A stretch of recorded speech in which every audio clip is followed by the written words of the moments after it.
This is the first in a series of videos designed to show how you can develop your Zentangle inspired art by starting from simple beginnings and developing your work from there. It also contains some drawing tips and tricks that you might find useful. If you're new to Zentangle inspired art, have a look at my introductory videos that have links below in the description. This video shows my first very simple attempts at producing Zentangle inspired art. There are 7 videos in the series. Here are some of my very early Zentangles. This is probably the first one I ever did, and you can see where the string line goes, and you can see basically the only construct in there is these circles.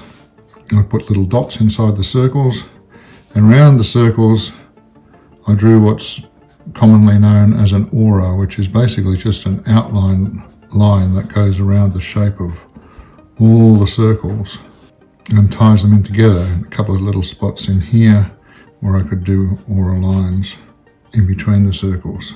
And that was it. I put a bit of pencil shading in to shade the back, and that's my first Zentangle. Moving right along, I always loved the little mushroom type things that are a bit of a Zentangle cliche, but again, deconstructing it, here's the string inside a rectangular border, just some stylized mushrooms, some circles, and some wiggly lines in the background, and I've shaded in the alternate lines with pencil. Haven't even finished this one, still need to put a line down there in pen. Zentangle number 3. So this one you can see I used a straightish sort of string. For the first time I sort of broke out of the border, which is something I've tended to do ever since. I think it's a cool little trick just to break through the border in a couple of little places. The shapes can either be geometric, which these little squares are, or they can be organic, which is these sort of stylized blades of grass down here. One thing to notice is, again, I'm using overlap to give the drawing a little bit of depth. Moving right along, drawing number 4. You can see I've used a sort of a bouncy sort of string here to break up the square. Some rectangular bits and pieces here, and I've put an aura line around my original rectangles. Again, an aura line is a pretty standard Zentangle cliche and can be quite effective. Once again, some stylized mushrooms.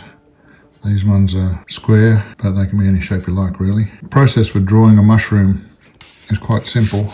Let's just say we're doing a standard round one.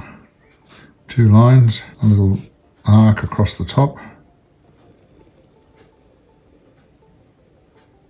and a circle, and that's all there is to it.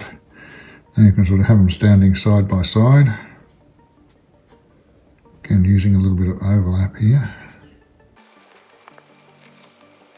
Put them in little groups, a bit of grass on the bottom to tie them together. There's a little group of mushrooms, quite simple. One of the other things you can do with mushrooms is to make them flow. So let's draw a mushroom again, a little arc and a circle, and then you can flow them out of each other.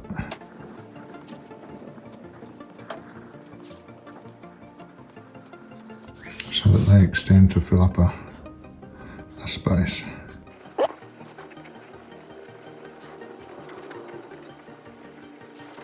And so on. Add a little bit of shading into them, and they can be quite effective.